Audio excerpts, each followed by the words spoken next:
Hello friends, आज हम आपके साथ एक नए वीडियो के साथ जुड़ रहे हैं और वो वीडियो है एजियन सभ्यता के ऊपर। ऐसा है कि बहुत से बच्चे यूनान की सभ्यता के ऊपर वीडियो चाहते थे जो कि हिंदी में उपलब्ध नहीं है, और बहुत सी प्रतियोगी परीक्षाओं में जो यूपीएससी की परीक्षा है, साथ साथ जो स्टेट प्रोविंशियल सर्विसेज हैं, उसमें भी यूनान की सभ्यता और रोमन सभ्यता पाठ्यक्रम में है।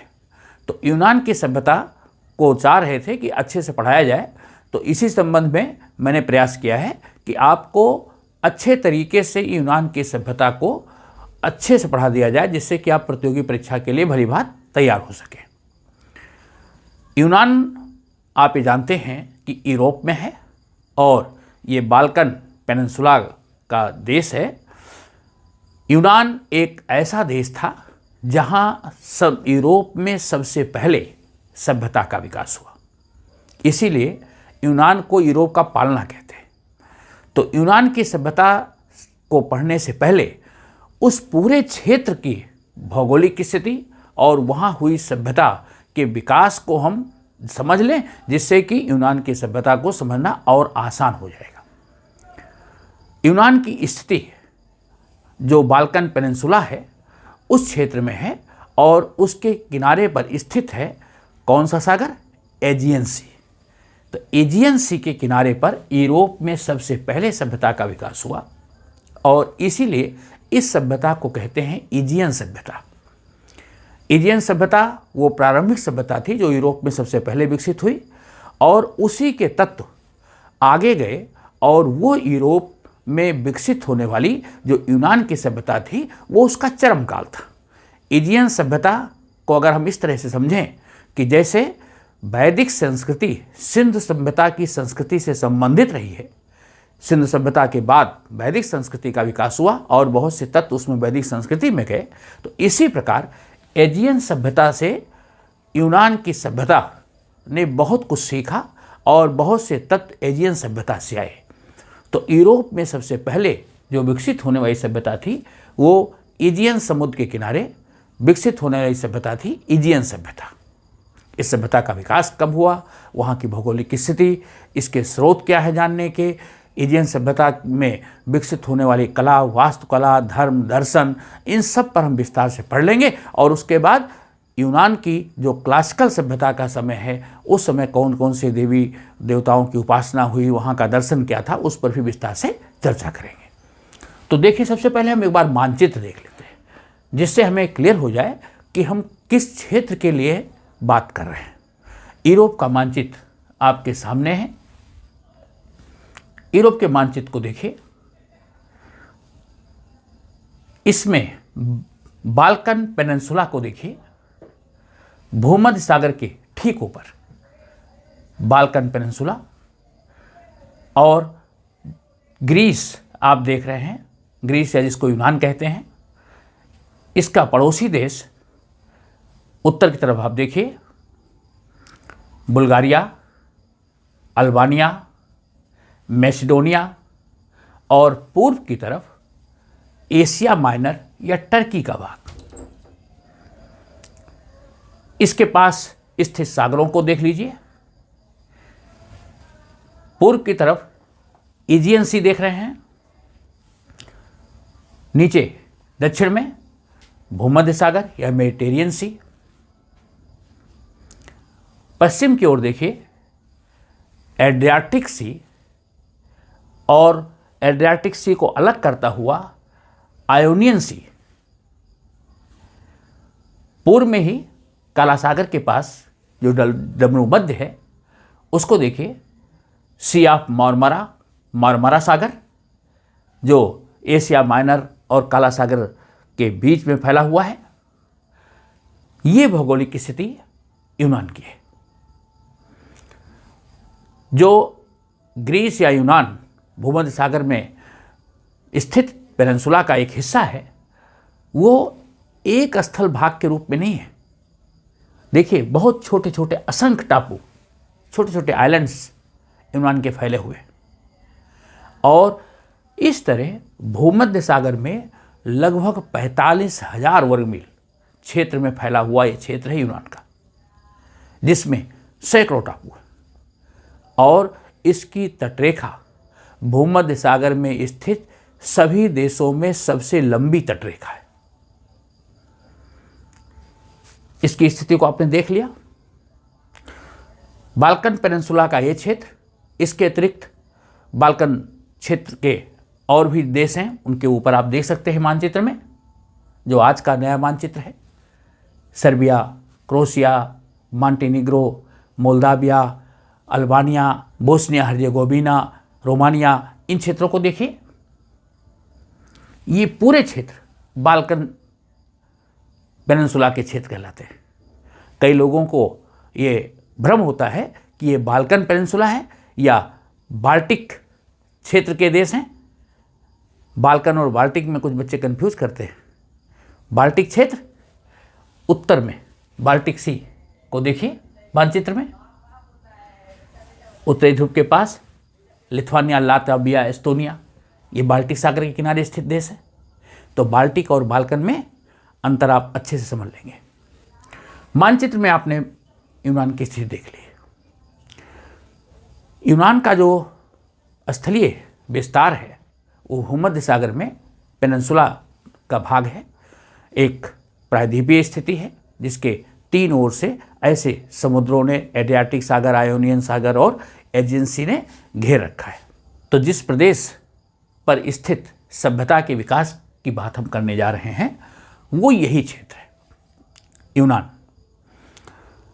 एजियन सी के किनारे जो ये सभ्यता विकसित हुई, इसके बारे में पढ़ने से पूर्व पहले हम इसकी भौगोलिक स्थिति को देख लें कि इसकी भौगोलिक बनावट कैसी है, यहाँ कौन सी कृषि फसलें होती थी, जलवायु कैसे थी और कैसे यहाँ सभ्यता का विकास हुआ। यूरोप में सबसे पहले विकसित होने वाली सभ्यता थी। तो कब सभ्यता विकसित हुई, यहाँ की भौगोलिक बनावट को देखते हुए आगे बढ़ते हैं। एजियन सी के किनारे मानचित्र आप देखिए, इसका प्राकृतिक मानचित्र यूरोप का आपके सामने है।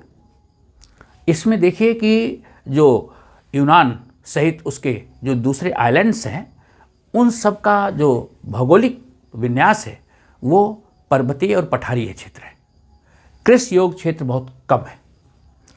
पूरे यूनान में छोटी छोटी पर्वत श्रेणियाँ फैली हुई हैं और उनमें प्रायः एक घाटी से दूसरी घाटी में जाने के लिए ऐसे दर्रे भी नहीं हैं।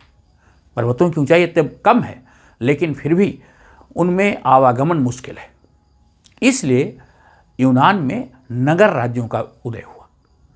एक एक घाटी में स्थित नगर राज थे और ये नगर राज स्वतंत्र थे और यहाँ के नागरिक स्वतंत्र और अपने कर्तव्यों का पालन करने वाले और शांति के समय सत्य के लिए, अपने अधिकारों के लिए बहुत ही जिज्ञासु रहने वाले लोग थे। तो यूनान की भौगोलिक बनावट की वजह से यहाँ पर नगर राज्यों का उदय हुआ। चूँकि धरातल पर्वतीय था, पठारीय था, कृषि योग्य क्षेत्रफल कम था, इसलिए यहाँ लोगों ने व्यवसाय करना प्रारंभ किया। व्यापारिक कार्यों में लोगों की प्रवृत्ति थी। ये यहाँ की भौगोलिक स्थिति। यूनान में चूँकि कृषि क्षेत्र कम था इसलिए यहाँ खेती का विस्तार कम था और यहाँ होने वाली जो मुख्य फसलें थी उनमें गेहूँ, जौ, अंगूर और जैतून। जैतून से तेल निकालते थे, अंगूर से शराब बनाते थे और गेहूं और जौ की रोटी खाते थे। तो इनका मुख्य भोजन रोटी, शराब और तेल जो जैतून से निकाला जाता था, ये इनका खाद्यान्न और ये फसलें। विस्तार मैंने बता दिया, लगभग 45,000 वर्ग मील क्षेत्र में था। भौगोलिक बनावट और आपने यहाँ की कृषि देख ली, जलवायु। चूँकि जो ये पेनिनसुला क्षेत्र है अधिकांश समुद्र के किनारे किनारे है तो लगभग सम जलवायु, लेकिन ये यूरोप और एशिया के मध्यवर्ती क्षेत्र में स्थित है। जरा लोकेशन आप फिर से देखिए, यूनान की मानचित्र में देखिए, यूरोप और एशिया के मध्यवर्ती क्षेत्र में है। तो इसलिए यहाँ की जलवायु सर्दियों में यूरोप जैसी और गर्मियों में अफ्रीका के पास है और साथ साथ भूमध्य सागर और एजियन सी के किनारे है, तो जलवायु सम है। गर्मियों में बहुत ज़्यादा गर्मी भी नहीं है और सर्दियों में ठंडी है। तो यूरोप जैसी जलवायु यहाँ पर मिलती है सर्दियों में, और गर्मियों में सम तापमान रहता है।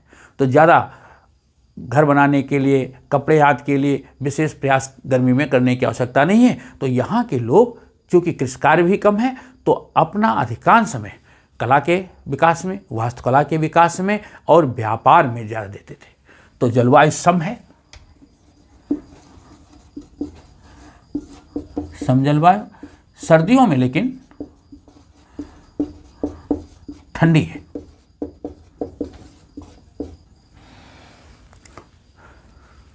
ये यहाँ की भौगोलिक स्थिति है। अब इस क्षेत्र में जो सभ्यता के तत्व देखने में आते हैं, पाषाणकालीन सभ्यता के कोई भी चिन्ह यहाँ पर नहीं मिले। इस एजियन क्षेत्र में जो सबसे पहली विकसित होने वाली सभ्यता थी, वो नवपाषाण कालीन सभ्यता के चिन्ह यहाँ पर प्राप्त होते हैं। तो नवपाषाण काल में यहाँ सभ्यता के चिन्ह मिलते हैं, जो लगभग 3000 BC तक आते आते समाप्त हो जाते हैं। इस पेनिनसुलाई क्षेत्र में जो पत्थर के औजार हैं, जो पालिशदार हैं, पालिशदार पत्थर के औजार मिले हैं, पालिशदार औजार हैं, मिट्टी के बर्तन हैं जो हाथ से बने हैं, तकली है जो सूत काटने के काम में आती थी, मिट्टी की मूर्तियां मिली हैं, मृद भांड और मूर्तियां दोनों प्राप्त हुई हैं। इसके अतिरिक्त करघे मिले जिनसे कपड़ा बुनते थे। कुछ मिट्टी की मूर्तियां मिली हैं जो मातृ शक्तियों की है। इसका मतलब ये मातृ देवी की आराधना करते थे। तो मातृ शक्ति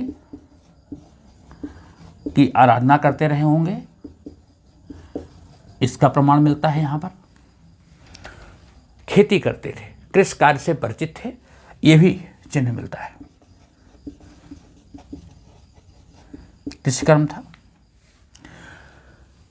ये समय लगभग 6000 BC से लेकर के 3000 BC के बीच का है। तो जो नवपाषाण का समय है वो लगभग 6000 BC से लेकर के 3000 BC के बीच का समय। इसके बाद इस क्षेत्र में सभ्यता की शुरुआत हुई, और सभ्यता की शुरुआत की दृष्टि से इस पूरे पेनिनसुला को हम 4 भागों में बांटते हैं। यहाँ के जो निवासी जो अलग अलग क्षेत्रों में विकसित थे, उनको हम अध्ययन की सुविधा की दृष्टि से 4 क्षेत्र में बांटते हैं। सबसे पहले ग्रीस या यूनान, क्रीट,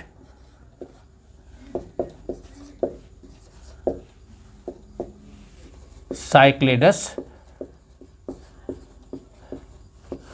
और चौथा पश्चिमी एशिया माइनर का क्षेत्र। सुविधा के दृष्टि से हम इसको 4 भागों में बांट करके अध्ययन करते हैं। लेकिन जो ग्रीस का इलाका था, इसको फिर से हम 3 भागों में बांट देते हैं। तो ग्रीस को हम 3 भाग में बांट करके अध्ययन करेंगे। पहला, उत्तरी और मध्यवर्ती यूनान। उत्तरी यूनान, मध्यवर्ती यूनान, और तीसरा है दक्षिणी यूनान या पेलोपोनेसस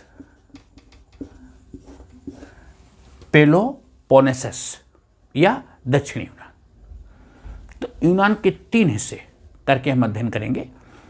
अब इसको देख लीजिए कि यूनान के इस 3 क्षेत्र कौन कौन थे।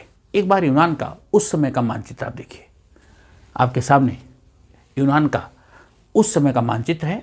जरा देखिए, उस पेनिनसुला क्षेत्र में जो उत्तरी यूनान है उसको देखिए।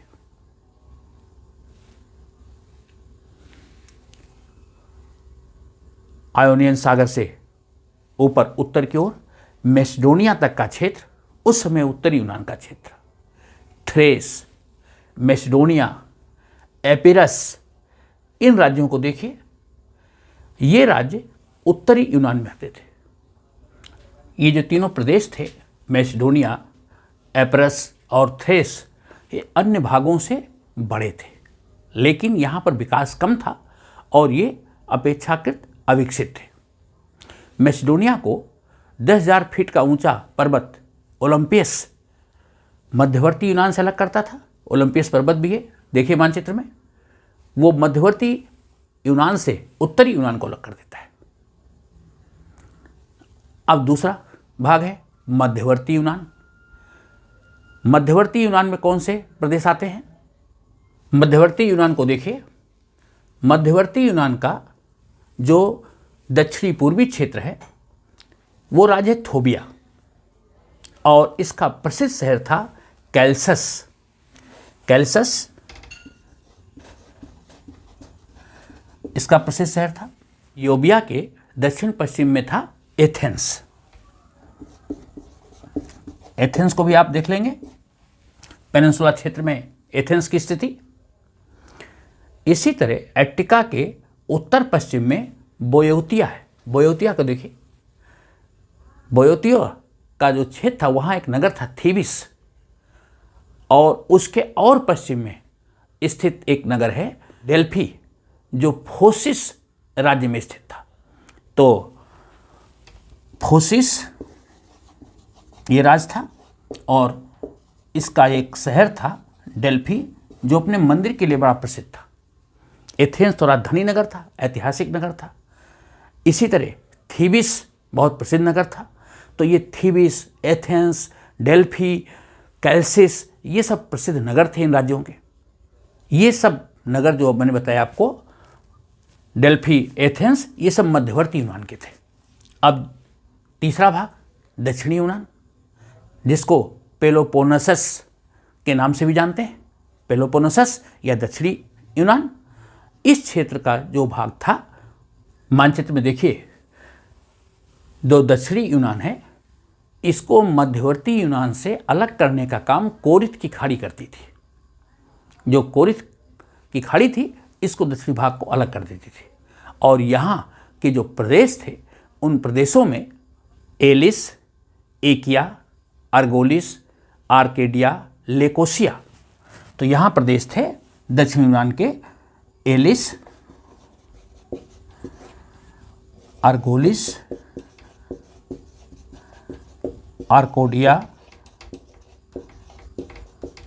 लेकोसिया और एकिया। लेकोसिया प्रदेश का महत्वपूर्ण शहर था स्पार्टा।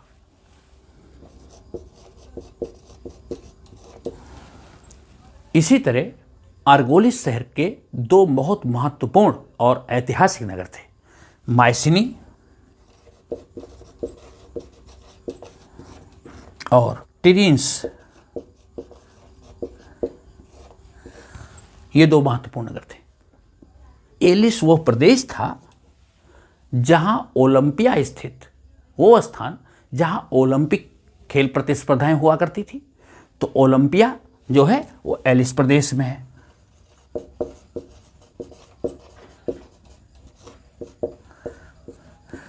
तो ये महत्वपूर्ण नगर दक्षिणी यूनानी क्षेत्र में स्थित थे, जिसको हम पेलोपोनेसस क्षेत्र कहते हैं। तो इस प्रकार इस क्षेत्र में कौन कौन से प्रमुख राज्य थे और उनके प्रमुख नगर कौन से थे। अब ये सब जो चीज़ें हम आपको बता रहे हैं, अगर आपके मन में प्रश्न हो कि इनके स्रोत क्या हैं, तो उसको भी जान लेना जरूरी है। देखिए, एजियन सभ्यता से संबंधित जो ऐतिहासिक स्रोत हैं वो उस कालखंड के नहीं हैं। उस कालखंड के बाद में जो स्रोत लिखे गए हैं, जो साहित्यिक साक्ष्य हैं, उनके ऊपर हमको निर्भर रहना पड़ता है। और इसीलिए एजियन सभ्यता के समय के काल निर्धारण में भी हमको परेशानी आती है। उस तिथि क्रम को अनुमानतः निश्चित करने का काम किया गया है, और वो भी यूनान और दूसरे जो सभ्यता के आसपास के तथ्य हैं उन तथ्यों के साथ। तो इस सभ्यता के बारे में, एजियन सभ्यता के बारे में जानने के स्रोत क्या हैं, इसको देखिए। अब एक बार यूनान को फिर से मानचित्र पर देख लीजिए। आप देखिए कि यूनान अफ्रीका और एशिया महाद्वीप से बहुत पास में है, और यही कारण है कि बेबीलोनिया, मिस्र और एशिया माइनर में विकसित होने वाली जो साक्षर संस्कृति थी उससे यूनान संपर्क में आया और यूनान में सभ्यता का विकास हुआ। क्योंकि मिस्र के साथ भी पास में था और एशिया माइनर तथा बेबीलोनिया की संस्कृति थी, उसके संपर्क में आने से यहाँ पर सभ्यता का विकास हुआ। यातायात उस समय चूँकि समुद्री मार्ग से होता था, यूनान में नदियाँ हैं लेकिन वो नदियाँ ऐसी नहीं थी जिसमें कि अंतः स्थलीय परिवहन हो सके, तो ज़्यादातर आवागमन और व्यापार समुद्री मार्ग से होता था। तो मिस्र के साथ, बेबीलोनिया के साथ, पश्चिमी एशिया माइनर के साथ ये लोग जुड़े हुए थे, और इसलिए इन सभ्यताओं का प्रभाव यूनान पर पड़ा। अब देखिए जरा इसका यूनान के दूसरे और भाग हमने आपको बताए हैं, क्रीट, साइक्लेडस और पश्चिमी एशिया माइनर। अगर आप भूमध्य सागर को देखिए मानचित्र में, भूमध्य सागर में एक द्वीप दिखाई दे रहा है यूनान के नीचे। आप देखिए क्रीट, ये जो द्वीप है वो क्रीट है, जो कि अफ्रीका महाद्वीप के काफ़ी पास में है। इसको देखिए, क्रीट की स्थिति को देखिए। लगता है कि एजियन सी से यह भूमध्य सागर को अलग करता हुआ प्रतीत होता है। एजियन सी और भूमध्य सागर के बीच में यूनान के दक्षिण में स्थित द्वीप है, और यह छोटे छोटे और आइलैंड को लेकर के एक विस्तृत क्षेत्र था, जो कि यूनान का और एजियन क्षेत्र का एक ऐसा क्षेत्र था जहाँ की सभ्यता का विकास हुआ। तीसरा क्षेत्र है साइक्लेडस। उस समय के यूरोप के मानचित्र को देखिए जरा। दक्षिणी यूनान के पास छोटे छोटे आइलैंड आप देख रहे हैं। डेलोस आइलैंड के पास पेरोस, मेलोस, नेक्सोस और इकोरिया जैसे छोटे छोटे आइलैंड हैं। ये सारे आइलैंड मिला करके जो एजियन सी में फैले हुए हैं, एजियन सी एक बड़ी झील के रूप में अगर हम देखें तो उसमें छोटे छोटे आइलैंड ढेर सारे फैले हुए हैं। तो डेलोस के आसपास के जितने भी आइलैंड हैं वो सब साइक्लेडस क्षेत्र में आते थे। अब चौथा भाग है पश्चिमी एशिया माइनर क्षेत्र। मानचित्र में इसको भी देखिए। पश्चिमी एशिया माइनर क्षेत्र वैसे तो भौगोलिक दृष्टि से एशिया का हिस्सा है, लेकिन ये यूनान का पूर्वी क्षेत्र था, और यहाँ का प्रसिद्ध नगर था ट्राय, जो कि एक व्यापारिक नगर था। क्योंकि पश्चिमी एशिया माइनर का जो तट है बहुत कटा फटा है और बंदरगाह की दृष्टि से बहुत अच्छा है, तो जो व्यापार होता था वो ट्राय के रास्ते होता था। फलस्वरूप ट्राय एक बहुत ही समृद्ध नगर था, और हेलेस्पॉन्ट होकर के गुजरने वाले समुद्री मार्ग पर इसका नियंत्रण था। क्योंकि दरदेया नियाल होकर के जो पोत गुजरते थे उनका नियंत्रण ट्राय से होता था, तो इसलिए इनको व्यापार से अच्छी अर्निंग थी। तो इसीलिए ट्राय एक समृद्ध नगर था इस प्रदेश में। आप एशिया माइनर के पास स्थित ट्राय को देखिए मानचित्र में। काला सागर के नीचे बगल में पश्चिमी एशिया माइनर का क्षेत्र जो कि यूनान का हिस्सा था। मारमरा सागर के पास चूंकि ट्राय एक व्यापारिक नगर था, बंदरगाह नगर था, तो इसलिए आयोनिस, आयोनिया और केरिया ये ऐसे उपनिवेश यहाँ पर स्थापित हो गए। यहाँ पर स्थापित होने वाले आयोनिस, केरिया, आयोनिया, ये यूनानी उपनिवेश यहाँ पर स्थापित हो गए।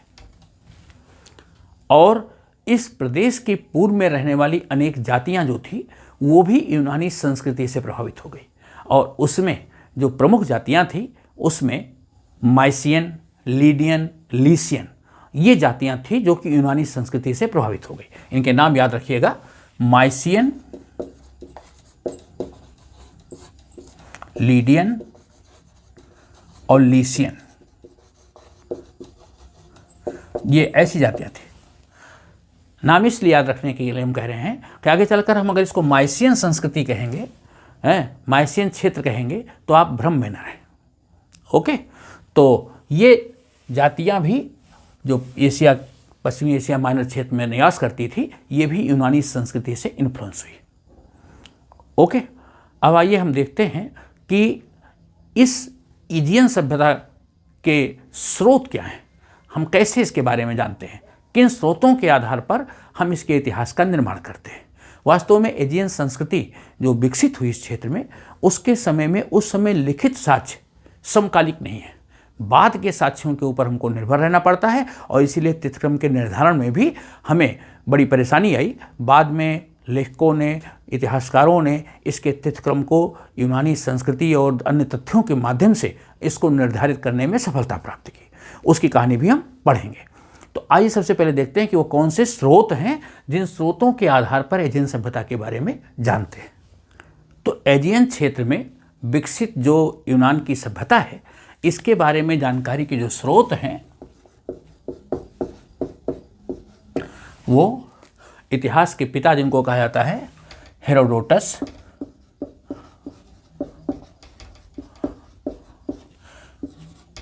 थ्यूसिडिडीज,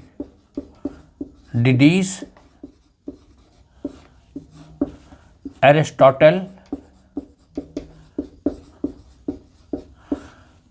इनके ग्रंथों से, इनके साहित्यिक साक्ष्यों से हमको प्राप्त होती है। और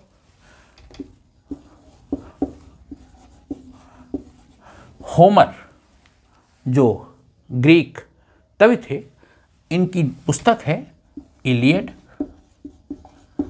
और ओडेसी,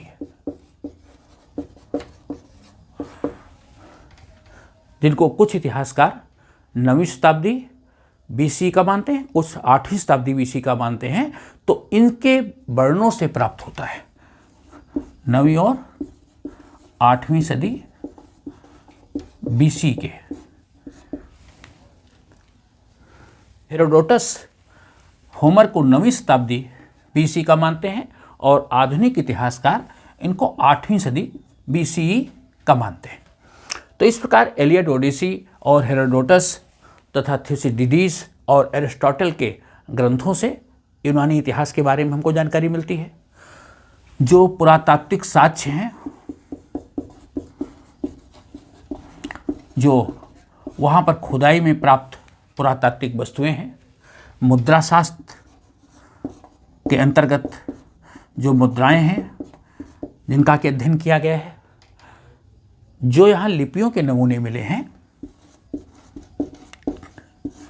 लिपि तो मुद्रा शास्त्री, पुरातत्ववेत्ता, जो ऐसे भाषा विज्ञानी हैं, जो लिपि शास्त्री हैं, इन लोगों के द्वारा और इन साहित्यिक साक्ष्यों के आधार पर यहाँ के इतिहास को निर्मित किया गया। तो ये स्रोत हैं। इन स्रोतों के आधार पर एजियन क्षेत्र में विकसित होने वाली इस यूनानी सभ्यता के बारे में जानकारी इकट्ठा की जाती है। अच्छा, होमर ने जो इलियड और ओडिसी लिखी, जो महाकाव्य हैं, इन महाकाव्यों को और इसी तरह यूनान के ट्राय के राजकुमार पेरिस द्वारा एथेंस की रानी हेलन का हरण करना और उसके साथ विवाह करना, जो ऐसी कहानी थी, या क्रीट के राजा मेनोस का समुद्री शासन, ये जो कहानियाँ थी जिनका कि वर्णन एलियड में मिलता है और ओडिसी में है, तो इनको लोग पहले मानते थे कि ये काल्पनिक कथाएं हैं, क्योंकि इनका कोई साक्ष्य नहीं मिल रहा था। तो लोग मानते थे कि यूनान में इतिहास की शुरुआत, सभ्यता की शुरुआत इतने पहले नहीं है। लोगों का मानना था कि यूनान में सभ्यता की शुरुआत लगभग 12वीं सदी बीसीई में हुई और वो किसी इंडो यूरोपीय जातियों के आगमन से वहाँ पर सभ्यता का विकास हुआ, जो लगभग लौह काल की सभ्यता है। तो इस तरह यूनान में सभ्यता की शुरुआत 12वीं सदी से मानी जाती थी और ये लौह युगीन सभ्यता मानी जाती थी। लेकिन आधुनिक काल में 1870 के बाद जो खोजें हुई, उन खोजों ने यूनान की सभ्यता को सिंधु घाटी सभ्यता, मिस्र की सभ्यता या मेसोपोटामिया की सभ्यता की तरह एक साक्षर संस्कृति के रूप में स्थापित किया। तो यह सिंधु, मिस्र और मेसोपोटामिया की तरह एक ऐसी साक्षर संस्कृति के रूप में कब स्थापित हुई? 1870 के बाद, 1870 सी के बाद।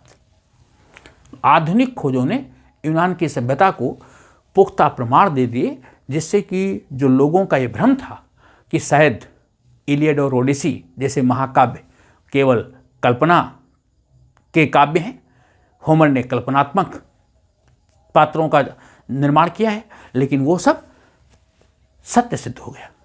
और वो सत्य कैसे सिद्ध हुआ, उसकी बड़ी इंटरेस्टिंग कहानी है, उसको भी सुन लीजिए। हुआ यूं कि हेनरिक स्लीमान नाम का एक व्यक्ति था। क्या नाम था? हेनरिक स्लीमान। ये एक जर्मन व्यापारी था, पेट्रोल का काम करता था, पेट्रोल का व्यापारी था और उसने काफ़ी पैसा कमाया था। लेकिन ये होमर के ग्रंथों का, महाकाव्यों का बहुत अध्ययन करता था और इसकी ऐतिहासिकता को सत्य सिद्ध करना चाहता था। होमर की कथा का बड़ा प्रेमी था, तो इसने होमर के कथानक को सत्य सिद्ध करने के लिए जो इसने व्यापार में पैसा कमाया, उस पैसे से इसने ट्राय शहर को खोजने और उसकी खुदाई करने का बीड़ा उठाया।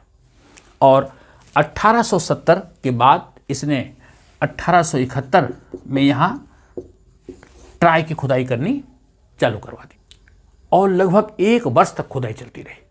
पैसा इसके पास था, इसने अपना पैसा इन्वेस्ट किया और 1 वर्ष के बाद इसको ट्राय में वो बेशकीमती आभूषणों का भंडार मिला जो अब तक किसी कांस्ययुगीन सभ्यता में नहीं प्राप्त हुआ। वो प्रियाम का कोष या प्रियाम का खजाना था। इसको उसने प्रियाम का कोष बताया और ट्राय के 9 स्तरों को इसने प्राप्त किया। ट्राय शहर एक ऐतिहासिक शहर था जो बार बार नष्ट होता रहा, बार बार बसता रहा और ऐसे ट्राय के 9 स्तरीय अवशेषों की खोज इसने की। तो ट्राय के 9 स्तरों का इसने उत्खनन करके पता लगाया। अब दुनिया की निगाहें इसके ऊपर हो गई। ट्राय को इसने खोद दिया और यहाँ पर बेशकीमती रत्नों का भंडार, आभूषणों का भंडार, स्वर्ण रचित कृपाण, तलवारें, वृक्ष अस्त्राण, शरीर को ढकने के लिए ऐसे, शरीर को सुरक्षित करने के लिए ऐसे रक्षा कवच जो कि सोने होने से बने थे, वो सब यहाँ आभूषणों का भंडार, जिसको प्रियाम के कोष के रूप में कहा गया, यहाँ पर मिला। अब इसकी उत्सुकता और बढ़ गई। इसने 1873 में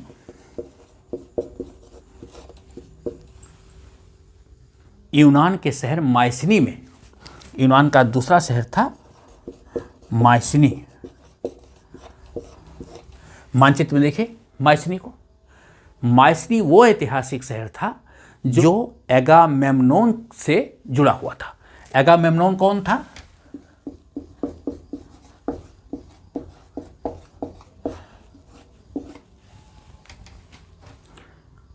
एगामेम्नोन वो सूरवीर था जिसके नेतृत्व में ट्राय शहर को ध्वंस किया गया था। जब पेरिस जो हेलन को लेकर के आ गया था, एथेंस की रानी को, तो एथेंस वालों ने ट्राय पर आक्रमण किया और ट्राय को 1184 BCE में ध्वंस किया गया। तो एगामेम्नोन की ऐतिहासिकता को सिद्ध करने के लिए हेनरिक स्लीमैन ने 1873 में माइसिनी में खुदाई की और उसकी ऐतिहासिकता भी इसने सिद्ध कर दी। तो इस तरह से स्पष्ट हो गया कि जो होमर ने एलियड में लिखा है वो घटनाक्रम काल्पनिक नहीं है। ऐतिहासिकता सिद्ध हो गई। अब हेनरिक स्लीमान का जो उत्साह था और बढ़ गया। उसने 1884 में होमर के द्वारा वर्णित टिरीन्स शहर की खुदाई कराई। होमर ने अपने काव्य में टेरिन शहर का वर्णन किया है। वहाँ के राजप्रसादों का वैभवशाली वर्णन होमर के महाकाव्य में मिलता है। तो क्या टेरिन शहर वास्तव में था? उसके विस्तृत और विशाल राजप्रासाद, उसकी प्राचीरों, इनको हेनरिक स्लीमैन ने खोज निकाला और वो समय था 1884 CE। 1884 में हेनरिक स्लीमैन ने टेरिन शहर भी खोज दिया। इस तरह होमर के द्वारा वर्णित जो शहर थे, जो घटनाक्रम थे, वो प्रमाणित हो गए। तो इस तरह उसने सिद्ध कर दिया कि जो महाकाव्यों में वर्णित तथ्य हैं वो गलत नहीं है, भ्रामक नहीं है। इतिहास की कड़ियाँ एक दूसरे से जुड़ती चली गई और तथ्य प्रमाणित होते चले गए। अच्छा, अब यह क्रम यहीं रुकने वाला नहीं था। हेनरिक स्लीमैन के कार्य को फ्रांस, इंग्लैंड, जर्मनी के इतिहासकारों ने और आगे बढ़ाया और कई ऐसे विद्वानों ने अब यूनान में दिलचस्पी लेनी चालू की और उन विद्वानों में मुख्य थे मुलर, डॉरफील्ड, ब्लेजन, बेस,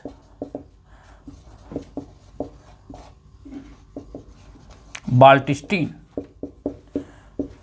तो अब डॉरफेल्ड, ब्लेजन, बेस, बाल्टिस्टीन जैसे विद्वानों ने इसके कार्य को आगे बढ़ाया। लेकिन सबसे बड़ी जो सफलता मिली वो मिली डॉक्टर आर्थर इवांस को। डॉक्टर आर्थर इवांस ये सबसे ज़्यादा प्रसिद्ध हुए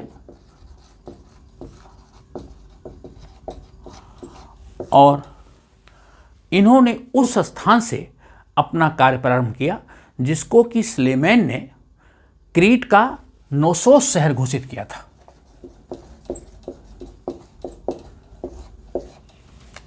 नोसोस ये प्रसिद्ध ऐतिहासिक शहर था। स्लीमैन ने इसको चिन्हित किया था और इस स्थान को खुदाई करवाने का काम, आगे बढ़ाने का काम डॉक्टर आर्थर इवांस ने किया और ये उनका अनुमान स्लीमैन का बिल्कुल सही निकला।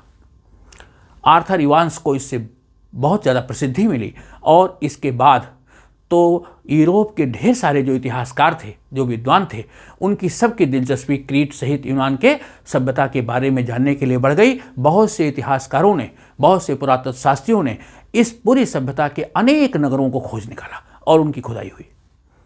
अब जो प्रश्न था कि जो पुरातात्विक वस्तुएं मिल रही थी, इससे इतिहास के स्रोत तो मिल रहे थे, लेकिन राजनैतिक इतिहास का कोई लिखित विवरण उसमें उपलब्ध नहीं था, न इनका तिथिक्रम निश्चित हो पा रहा था।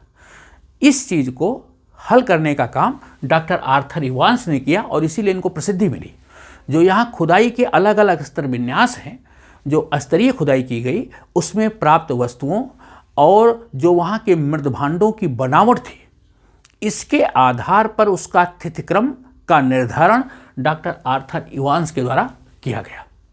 तो एजियन क्षेत्र में जो ऐतिहासिक तथ्य मिले उसके द्वारा राजनैतिक इतिहास तो नहीं मिलता, लेकिन वहाँ की सभ्यता के लोगों द्वारा प्रयोग किए जाने वाले सामान, उनके भौतिक अवशेष, उनके आधार पर इतिहास का निर्माण किया गया। तो मित्रों, एजियन क्षेत्र में जो सभ्यता विकसित हुई उसके प्रमाण क्या क्या मिले, क्या स्रोत हैं, कैसे सभ्यता का विस्तार हुआ, ये आपने इस वीडियो में देखा। अगले वीडियो में हम देखेंगे कि यूनान, क्रीट, साइक्लेडस और पश्चिमी एशिया माइनर क्षेत्र में जो आगे ऐतिहासिक विकास हुआ और वहाँ के धर्म, दर्शन, कला तथा वास्तुकला का हम अध्ययन करेंगे। आपको वीडियो कैसा लगा? आप अपनी प्रतिक्रिया भी देंगे, चैनल को लाइक था सब्सक्राइब भी करते रहेंगे। थैंक्स।